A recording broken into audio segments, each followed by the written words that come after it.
Hello everyone. देखिएगा अपन ने last lecture में कोलिगेटिव प्रॉपर्टी स्टार्ट किया था कल, ठीक है। और कोलिगेटिव प्रॉपर्टी में अपन ने relative lowering in vapour pressure को पढ़ तो लिया था, उससे रिलेटेड अपन को न्यूमेरिकल्स डिस्कस करना है। न्यूमेरिकल करने के बाद अपन नेक्स्ट कोलिगेटिव प्रॉपर्टीज की बात करेंगे, ठीक है। देखिएगा उनसे रिलेटेड न्यूमेरिकल्स कैसे बनेंगे। जैसे first numerical, calculate the molar lowering in vapor pressure of aqueous glucose solution at 100 degree Celsius. ठीक है, ये दे रखा है। दो सबसे फर्स्ट थिंग क्या है, आपको molar lowering in vapour pressure पूछा है, इसका मतलब मोलेलिटी 1 दे रखी है और एक्वस मीन सॉल्वेंट वाटर है और टेम्परेचर 100 डिग्री सेल्सियस है। ये चीज है, अपन को कैलकुलेट करना पीए नॉट माइनस पीएस, ये कैलकुलेट करना upon PA naught is equal to होता है XB, XB is equal to होता है NB upon NA plus NB. ये भी बात सही। चलो अपन को PA naught minus PS calculate करना है, अपॉन पीए नॉट की वैल्यू 760 हो जाएगी वाटर के लिए, या किसी का भी बॉइलिंग पॉइंट दे रखा हो, बॉइलिंग पॉइंट पर वेपर प्रेशर जो होता है वो 760 mm ऑफ एचजी होता है या 180 m होता है, लिख दिया मैंने। एनबी की बात करनी है। मोलल का मतलब समझाया था आपको कंसेंट्रेशन टर्म्स में। मोलल का मतलब होता है 1 mole solute in 1 kilogram of solvent. 1 mole solute है तो एनबी की वैल्यू हो गई 1 अपॉन एनए की value 1000 gram divide by 18 plus 1। ये हो जाएगा PA naught minus PS is equal to 760। ये नेग्लिजिबल हो जाएगा एज कंपेयर टू 55.5 के। तो PA naught lowering in vapour pressure 13.42 mm of Hg आ जाएगा। ये स्टैंडर्ड रिजल्ट है। अब ग्लूकोज की जगह यूरिया कर दो तो कोई फर्क नहीं पड़ने वाला है, इसलिए बोल रहा हूं स्टैंडर्ड रिजल्ट है molar lowering in vapour pressure of aqueous glucose solution. Molar lowering in vapour pressure जो होती है वो हमेशा कितनी होती है 13.42। कौन हो? एक्वस सॉल्यूशन हो तब तो। आ रही बात समझ में? चलो आगे। चलो सेकंड नंबर क्वेश्चन देखिए। सेकंड नंबर क्वेश्चन ये दे रखा है कि vapour pressure of pure benzene वो दे रखा है अपन को 0.85 बार, 0.85 बार, और अपन को ये बोला 0.5 gram non volatile solute added in 39 gram of benzene, then vapour pressure of the solution becomes 0.845 bar. ये दे रखा अपन। अब अपन से अगर ऐसा पूछा जाए कि calculate the molecular weight of solute, आपको कल बताया था यूज ऑफ कोलिगेटिव प्रॉपर्टी, तो उसमें यही चीज समझाई गई थी। एक न्यूमेरिकल तो सीधा ये बनने वाला है calculate the molecular weight of solute, because use of colligative property is determine to molecular weight of the solute. Molecular weight को डिटरमाइन करने के काम में लेना है, तो इसका सीधा न्यूमेरिकल आ गया। क्या फॉर्मूला लगाओगे? हाँ, एक सेकंड नंबर बात और सुने। अपन ने यह भी लिखा था बेटर रिजल्ट के लिए सॉल्यूशन शुड बी डाइल्यूटेड। कब सॉल्यूशन को डाइल्यूटेड माना जाए? तो मैं ये बोल रहा हूं सॉल्यूशन को तब डाइल्यूटेड माना जाए जब सॉल्वेंट के मोल सॉल्यूट के कंपैरेटिव में 20 टाइम्स ज्यादा हो। Solvent is 20 times more than solute. Solvent is 20 times more, solvent is 20 times more than solute. अगर सॉल्वेंट के मोल 20 टाइम्स ज्यादा हो किसे? सॉल्यूट से, तब सॉल्यूशन को क्या मानोगे? डाइल्यूटेड मानोगे। बात आ रही समझ में? सुनना बात को। तो अभी मानू या नहीं मानू? मैं क्या डाइल्यूटेड है देख लेना, अभी मालूम चल जाएगा। देखो इधर मैं डाइल्यूटेड मान लेता हूं, तो PA naught minus PS upon PA naught is equal to nB upon nA होगा for diluted solution. PA naught 0.85 minus PS 0.845 upon PA naught 0.85 is equal to nB 0.5 upon molecular weight 39 upon 78। ये कितना बन गया? 0.005 upon 0.850। ये कितना बन जाएगा? 1/m। तो m इज इक्वल टू 170। मैंने कहा मैंने सॉल्यूशन को डाइल्यूटेड माना, सही था या गलत था? मैंने कहा चेक कर लेते सही या गलत का, तो अभी आइडिया चल जाएगा। सॉल्यूट के मोल जो आ रहे हैं एनबी वो आते 0.5 ग्राम डिवाइड बाई 170 और सॉल्वेंट के मोल आए 0.5, तो Na is 170 times of NB. तो मैंने तो बोला था 20 या उससे ज्यादा होना चाहिए, तो सॉल्यूशन डाइल्यूटेड है या नहीं है। और जब सॉल्यूशन डाइल्यूटेड हो तब तो आप ऐसा मान सकते हो ना, जब सॉल्यूशन डाइल्यूटेड हो तब तो आप ऐसा मान सकते हो ना, तो सही है इसका मतलब। चलो third number question, next problem देखिए। Calculate the mass of urea dissolved in 100 gram of water, in 100 gram of water to decrease, in order to decrease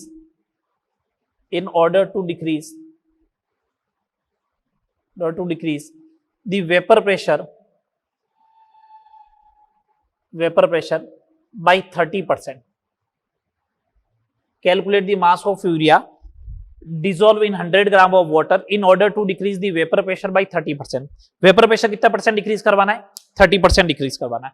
तो सुने बात को, मैंने क्या किया, P A naught minus P S upon P A naught is equal to X भी मान लिया। क्या सॉल्यूशन डाइल्यूटेड है या नहीं है? मैंने कहा आइडिया ही नहीं मेरे को तो अभी तक। आइडिया क्यों नहीं है? मैंने कहा अमाउंट थोड़ी दे रखा है जो आइडिया होगा। सुनना बात को, डिक्रीज बाई 30% है, इसका मतलब पी ए नॉट अगर 100 मानू तो पी ए 70 होगा, फिर तो P A naught 100 N B, मैंने कहा X gram upon 60, X upon 60। एक काम करो, ये वाला फॉर्मूला क्यों लगाते हो? ये वाला फॉर्मूला मत लगाओ, एक्स बाई 60 दो बार आया। मैं एक बार काम करता हूं, ये फॉर्मूला लगा सकता हूं, क्या डाइल्यूटेड नहीं है तब लिखवाया था ना, ये भी तो लगा सकता हूं, लगाओ अब सही है।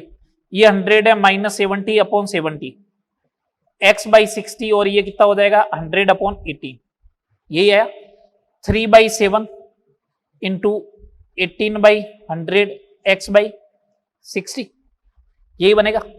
तो x बराबर देखो क्या बन जाएगा, 18 से 18 कैंसिल, 1000 डिवाइड बाई 7, अप्रोक्सीमेट 142 ग्राम आ जाएगा। मैंने सॉल्यूशन को डाइल्यूटेड नहीं माना था, तो चेक करो डाइल्यूटेड है या नहीं है। तो मैं चेक करके बता दूं, N B 142 gram divide by 60 approximate 2.5 mole आएगा। एन ए 100 अपॉन 18 5.5 मोल आएगा। डबल ही तो है, 20 टाइम्स कहां है, तो इसका मतलब solution not dilute, solution is not dilute. Dilute नहीं है तो नहीं लगाना है। अगर आपने गलती से डाइल्यूटेड मानते हुए लगा लिया तो देखो उस समय क्या आ जाएगा, P A naught minus P S upon P A naught is equal to लगा दोगे N B upon N A, ये हो जाएगा 100 minus 70 divide by 100 is equal to X upon 60, ये हो जाएगा 100 अपॉन कितना 18, 100 से 100 cancel, 30 into 60 upon 18 is equal to X, तो x बराबर आ जाएगा 100 ग्राम। ये 100 ग्राम आ रहा है, इधर 142 ग्राम आ रहा है, डिफरेंस बहुत ज्यादा आ गया, डिफरेंस बहुत ज्यादा आ गया, काम नहीं चलेगा। बात आ रही समझ? तो सर हमें क्या करना चाहिए? आप विदाउट डाइल्यूशन मानते हुए करें हर क्वेश्चन को, विदाउट डाइल्यूशन मानते हुए करें, बहुत ज्यादा लेक नहीं आएगा, बहुत ज्यादा लेक नहीं आने वाला है। अगर यहां पे आपने 56.5 से डिवाइड किया होता ना तो ये 13.3 के आसपास आता, तो बहुत ज्यादा डिफरेंस कहां है? यहां पे देखो डिफरेंस बहुत ज्यादा डेवलप हो रहा है। बात क्लियर? ओके, चले आगे। अब अपन बात करते हैं नेक्स्ट कोलिगेटिव प्रॉपर्टी की। नेक्स्ट कोलिगेटिव प्रॉपर्टीज की बात करते हैं, elevation in boiling point second. 3 numerical हो गए, इसके ऊपर समझ में आ गया कैसे न्यूमेरिकल्स बनेंगे जो।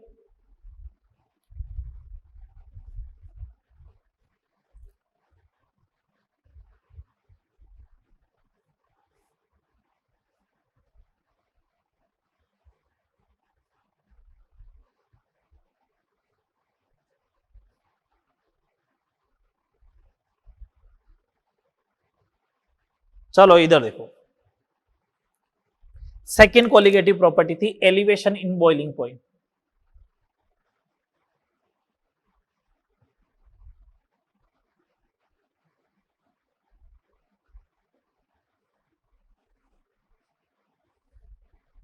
समझिएगा, एक एक पॉइंट की बात करते हैं। सबसे पहले इसके अंदर बात करते हैं बॉइलिंग पॉइंट क्या होता है। क्या होता है बॉइलिंग पॉइंट, बताओ। What is the boiling point? Boiling point is the temperature at which, boiling point is the temperature at which vapor pressure of this liquid, vapor pressure of the liquid becomes equal to atmospheric pressure, becomes equal to atmospheric pressure।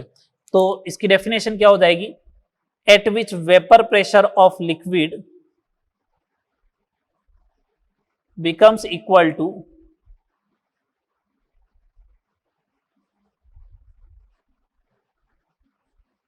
atmospheric pressure।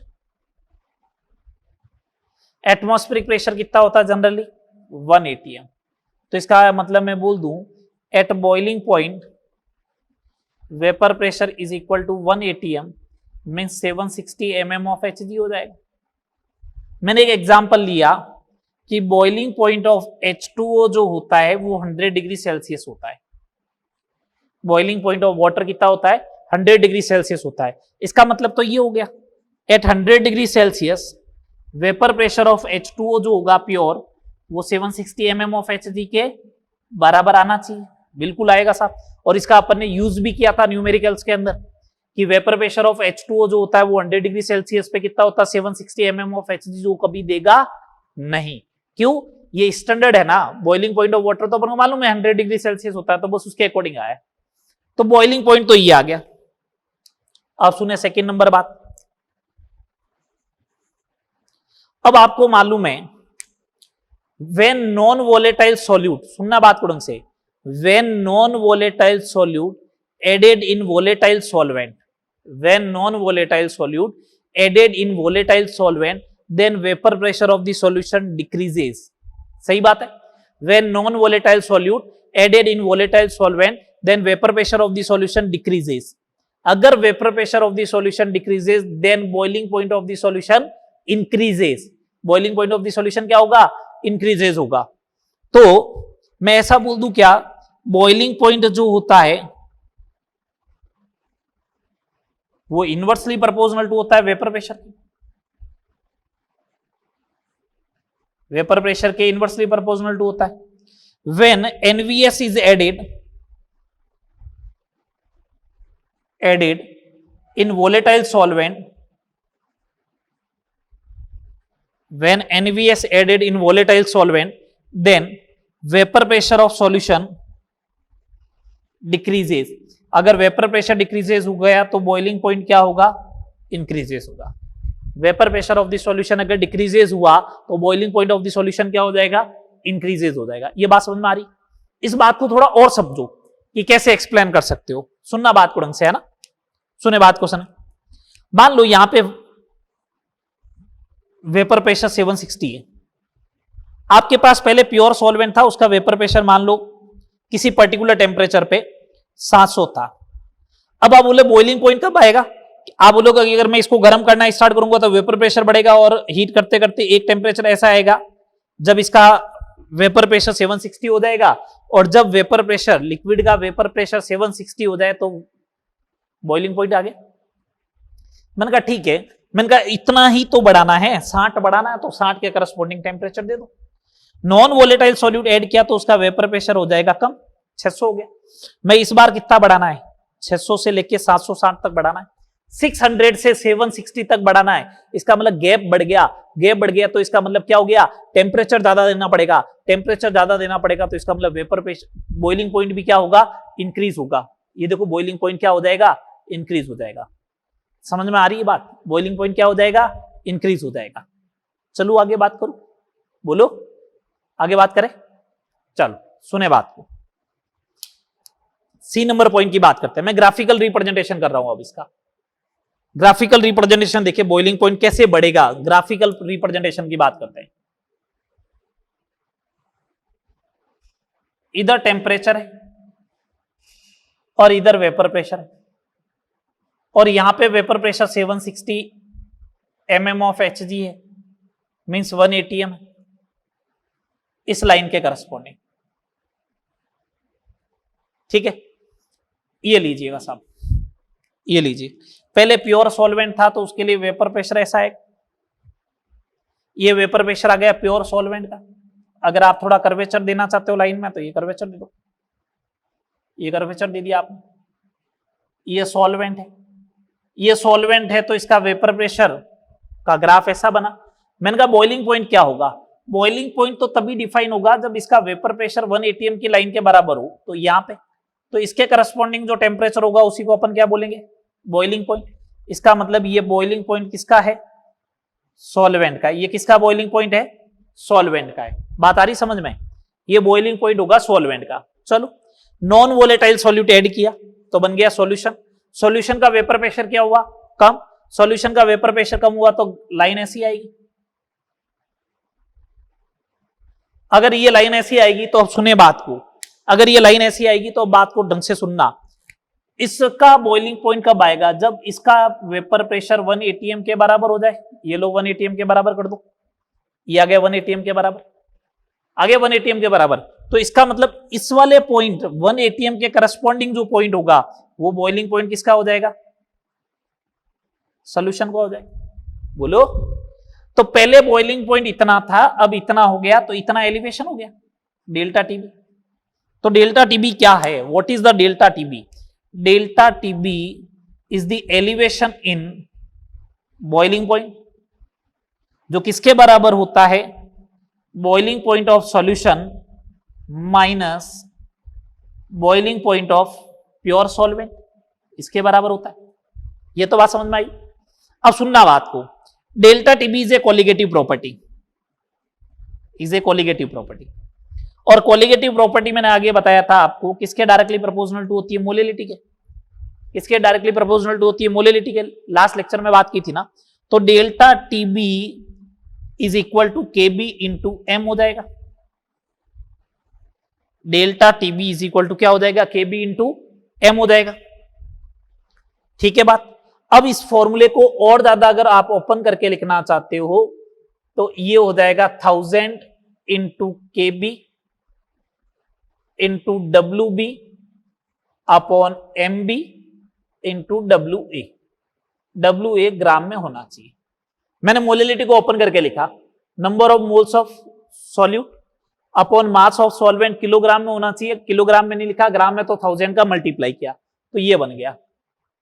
ये तो मेरे को सब मालूम है। एक constant आया है केबी। केबी क्या होता है, तो केबी जो है, केबी इज मोलल एलिवेशन कांस्टेंट है। इसका एक नाम और भी है, इब्लियोस्कोपिक कांस्टेंट भी बोलते हैं। ठीक है, मोलल एलिवेशन कांस्टेंट। अब अपन बात करते हैं कि केबी क्या होता है। फॉर्मूला तो तैयार हो गया अपने लिए, ठीक है ना, न्यूमेरिकल्स के लिए। अब अपन बात करते हैं केबी क्या होता है, मोलल एलिवेशन कांस्टेंट क्या होता है, क्या इसकी डेफिनेशन होगी, क्या इससे रिलेटेड पॉइंट बनेंगे, वो अपन बात करते हैं। ठीक है, सुने बात को। when molality is equal to 1, molality is equal to 1 रख दो तो डेल्टा टीबी किसके बराबर हो जाएगा, केबी के। इसका मतलब Kb is elevation in boiling point. इसका मतलब क्या हो गया, Kb is elevation in boiling point of 1 molal solution. Kb is elevation in boiling point of 1 molal solution. Kb is elevation in boiling point of 1 molal solution. आ रही बात समझ में। चलो, यूनिट क्या होगी केबी की,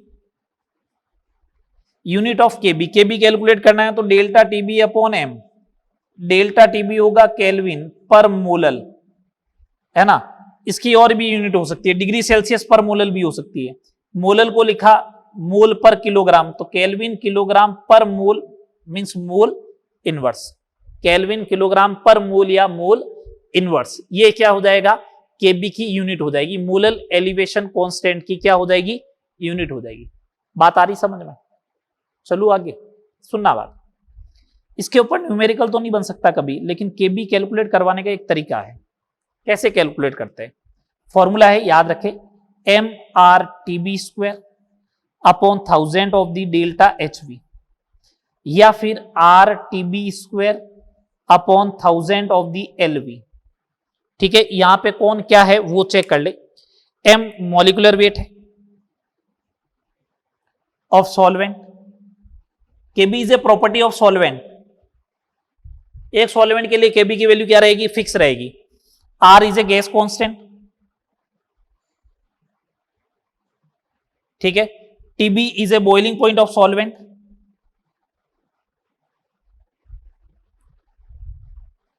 delta H V enthalpy of vaporisation,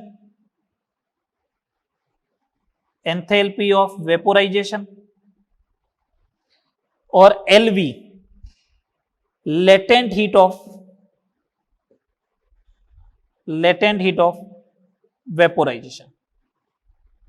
LV क्या हो जाएगा? Latent heat of vaporisation. ये सारे फंक्शन आगे जो इसमें चाहिए, न्यूमेरिकल नहीं बनेगा इसके ऊपर, इस वाले फॉर्मूले के ऊपर। उसका रीजन बता देता हूं न्यूमेरिकल नहीं बनने का।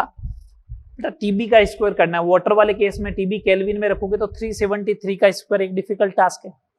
फिर उसको 8.314 से मल्टीप्लाई करना, फिर उसको 18 से मल्टीप्लाई करना, डेल्टा एच बी जो आएगा वो 38 या 40.6 जो भी आता है उसको डिवाइड करना, वो डिफिकल्ट टास्क हो जाएगा। तो न्यूमेरिकल तो नहीं बनेगा इस वाले फॉर्मूले। हाँ, अपन को जो न्यूमेरिकल बनेगा वो इन फॉर्मूले के ऊपर। मैं इस वाले फॉर्मूले को भी प्रीफर नहीं करता हूं, ये इसी का एक्सपांडेड फॉर्म है, तो अपन को तो इस वाला फॉर्मूला यूज करना चाहिए, delta TB is equal to KB into M. ठीक है बात। न्यूमेरिकल्स दोनों के साथ करेंगे, डिप्रेशन इन फ्रीजिंग पॉइंट और इन दोनों के, क्योंकि फॉर्मूला उसमें भी जो आने वाला सेम ही आने वाला इस टाइप का। ठीक है ना। चलो आगे बात करते हैं third number colligative property. Third number colligative property की बात करते हैं, डिप्रेशन इन फ्रीजिंग पॉइंट की।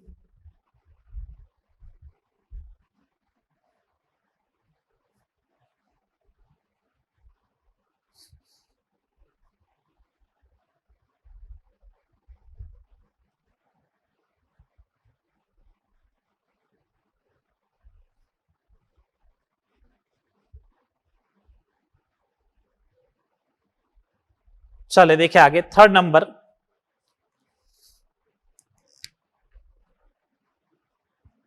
डिप्रेशन इन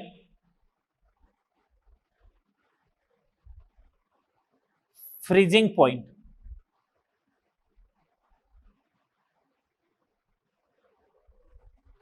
वही सिस्टमेटिक तरीके से करेंगे अपन इसको भी।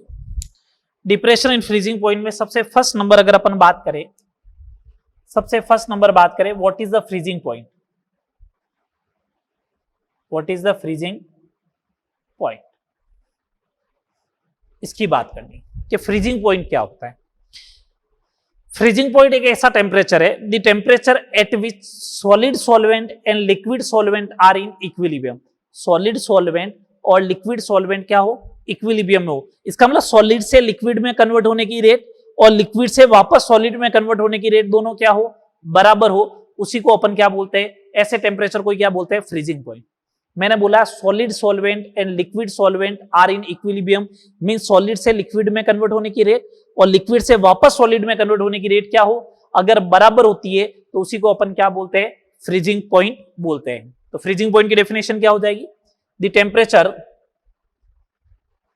Temperature at which solid solvent and liquid solvent are in equilibrium. It means, इसका मतलब क्या होगा? Vapour pressure of solid solvent and vapour pressure of liquid solvent क्या होना चाहिए? इक्वल होना चाहिए। Vapour pressure of solid solvent and vapour pressure of liquid solvent अगर इक्वल है तो उसी को अपन क्या बोलेंगे? फ्रीजिंग पॉइंट बोलेंगे। ठीक है। सेकंड नंबर बात करते हैं, कैसे डिप्रेशन होगा। वही फिक्स पॉइंट है, when non volatile solute added in volatile solvent then vapour pressure of the solution decrease. Vapour pressure of the solution decrease and freezing point of the solution also decrease. Vapour pressure of the solution decreases and freezing point of the solution also decreases and boiling point increases. इसका मतलब ऐसा बोल दूं क्या, freezing point जो होता है, freezing point जो होता है वो डायरेक्टली प्रोपोर्शनल टू होता है वेपर प्रेशर।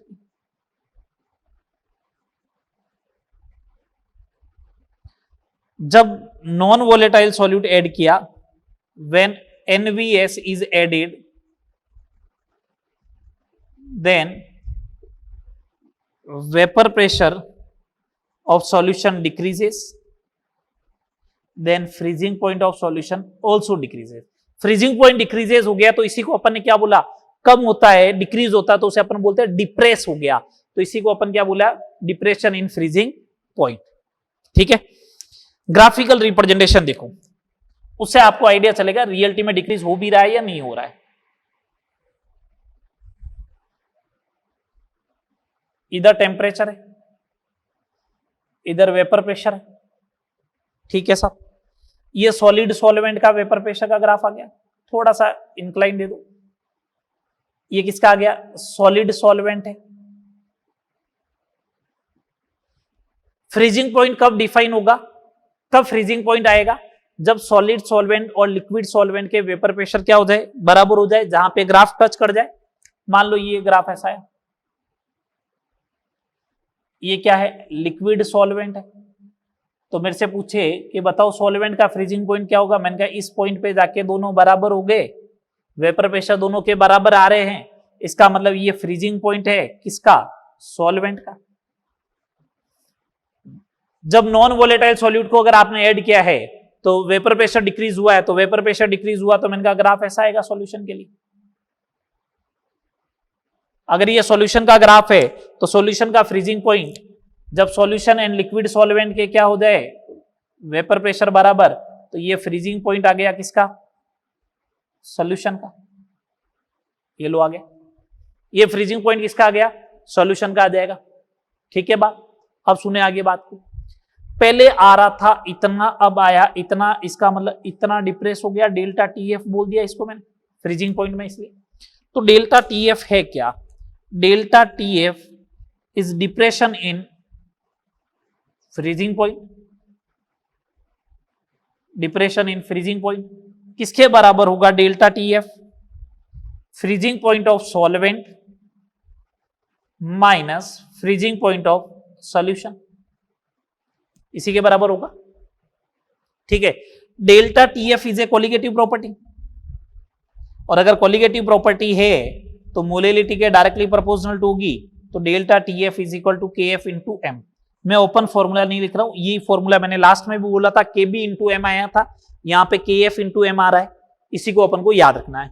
KF क्या है, what is the KF, KF is a molal depression constant, इसी को अपन क्रायोस्कोपिक कांस्टेंट भी बोलते हैं, क्रायोस्कोपिक कांस्टेंट नाम लिखा हुआ है तो ध्यान रखें, क्रायोस्कोपिक कांस्टेंट भी बोलते हैं। तो delta TF is a colligative property, और delta TF is equal to क्या हो जाएगा, KF इंटू M। अपने को न्यूमेरिकल यहीं से मिलने वाला है। ठीक है बात, अब अपन बात कर लेते हैं कि KF होता क्या है। नेक्स्ट पॉइंट में अपन बात कर ले KF होता क्या है, what is the KF। KF is a molal depression constant या cryoscopic constant when M is equal to 1 हो, M इक्वल टू 1 होगा तो delta TF is equal to क्या हो जाएगा, KF। इसका मतलब इसकी डेफिनेशन ऐसे हो सकती है, KF molal depression constant is depression in freezing point, molal depression constant is the depression in freezing point of 1 molal solution. KF is depression in freezing point of 1 molal solution. 1 molal solution होगा तो उसका delta TF किसके बराबर होगा, KF के बराबर होगा। Unit of KF same आएगी जो किसकी ले आई थी, KB की, केल्विन पर मोलल बोलो या डिग्री सेल्सियस पर मोलल बोलो या केल्विन किलोग्राम पर मोल, ये इसकी यूनिट आ जाएगी।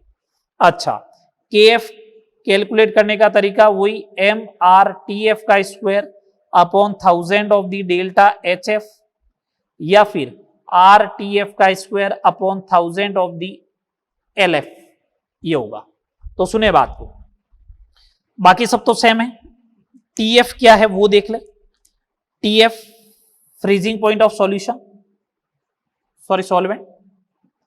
डेल्टा एच एफ क्या है, एंथैल्पी ऑफ फ्यूजन।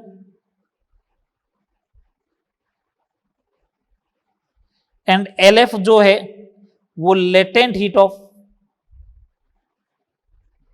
फ्यूजन है, लेटेंट हीट ऑफ फ्यूजन। बात क्लियर हो गई सारी। ये दोनों कोलिगेटिव प्रॉपर्टी होगी अपनी सेकंड एंड थर्ड नंबर। अब अपन बात करते हैं इससे रिलेटेड पहले न्यूमेरिकल्स की, ठीक है, फिर अपन आगे बात करेंगे।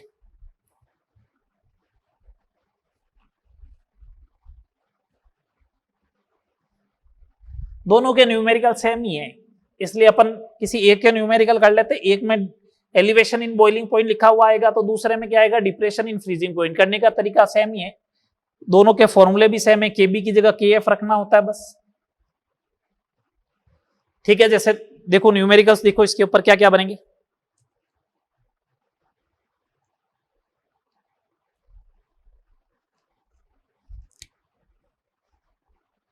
Six gram non volatile solute dissolve in 200 gram of water.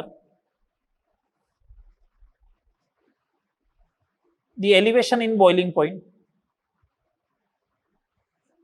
the elevation in boiling point is 0.104 degrees Celsius. Then calculate molecular weight of solute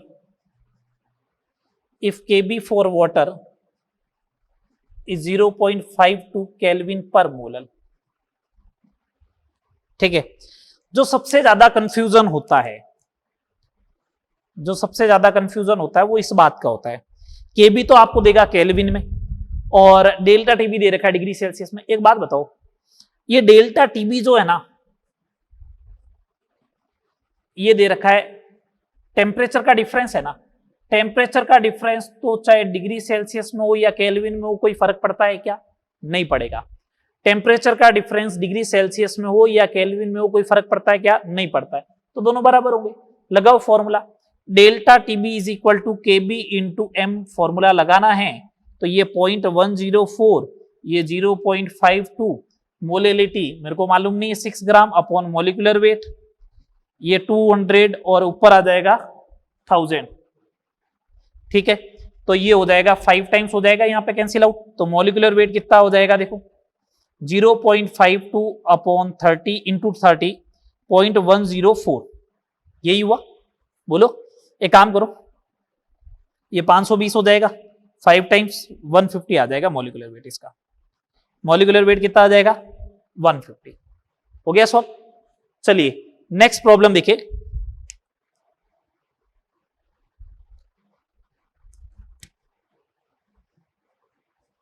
Calculate the boiling point of solution. Calculate the boiling point of solution which contains 0.1 mole urea in 200 gram of water. If Kb of water is 0.52 degree Celsius पर molar. ठीक है, लगाओ formula simple सा। मैं लगा रहा हूं delta TB calculate कर रहा हूं पहले, केबी इंटू एम से। केबी 0.52, molarity number of moles 0.1 upon 200 into 1000, कितने हो जाएगा? 5 टाइम्स। 5 टाइम्स हो जाएगा तो 0.052 इंटू 5 टाइम्स कर दो, कितना आएगा बताओ?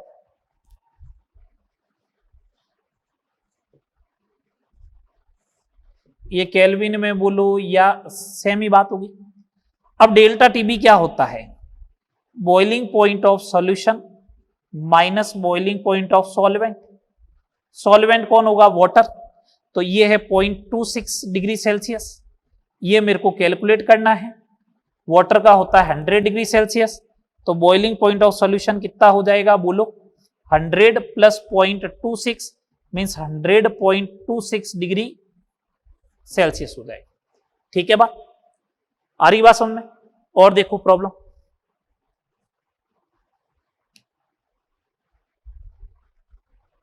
Third number,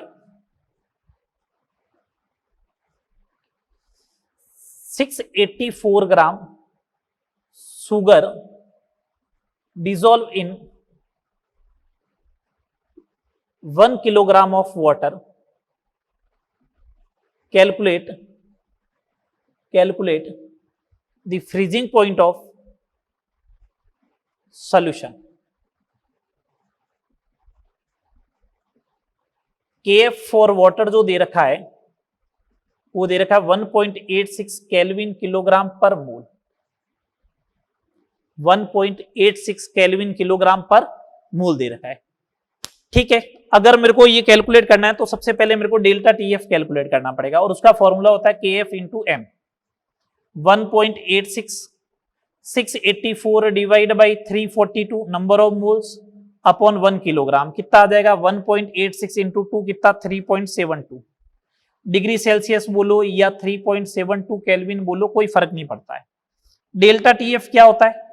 freezing point of solvent minus freezing point of solution. मेरे को freezing point of solution calculate करना है तो वो किसके बराबर हो जाएगा? Freezing point of solvent minus delta Tf, water का freezing point 0 degree Celsius minus 3.72 means minus 3.72 degree Celsius. Kelvin में पूछे तो इसमें 273 क्या कर देना, ऐड कर देना, आंसर आ जाएगा। एक न्यूमेरिकल और देखो लास्ट,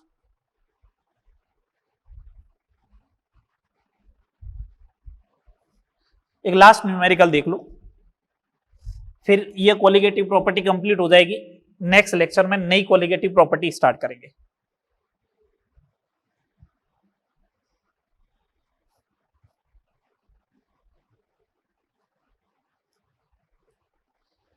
ठीक है, चलो। If the freezing point of solution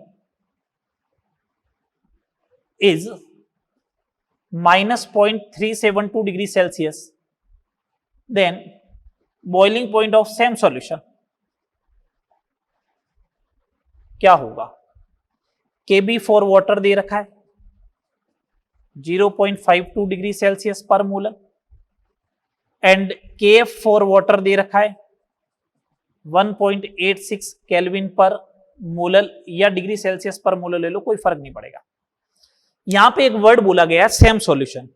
same solution का मतलब ये हो गया जिसकी मोलिलिटी क्या रहे, सेम रहे। तो अपन को मालूम है कि delta TB is equal to होता है केबी इंटू एम और डेल्टा टीएफ होता है केएफ इंटू एम। तो जब delta TB upon delta TF की बात करूंगा तो केबी अपॉन केएफ आ जाएगा। डेल्टा टीबी तो मेरे को कैलकुलेट करना ही है। Delta TF freezing point solution का दे रखा है तो इसका मतलब डेल्टा टीएफ, ये एक्वा सॉल्यूशन की बात कर रहा हूं, या एक्वा सॉल्यूशन लिख सकते हो आप 0.372 केबी 0.52 upon 1.86।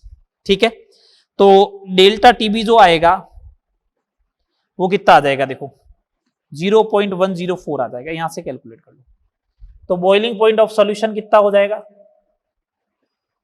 100 plus 0.104 means 100.104 degree Celsius, ये आएगा, बोलो ये आएगा 100.104 डिग्री सेल्सियस। बात क्लियर? ये दो क्वालिटेटिव प्रॉपर्टी और हो गई, इनसे रिलेटेड मैंने 4 न्यूमेरिकल्स और करवा दिया आपको। नेक्स्ट लेक्चर में मिलेंगे, उस समय अपन बात करेंगे ऑस्मोटिक प्रेशर, इसकी बात करेंगे ऑस्मोटिक प्रेशर। तो यहां तक कर ले, नेक्स्ट लेक्चर में आगे बात करते हैं। Okay, thank you.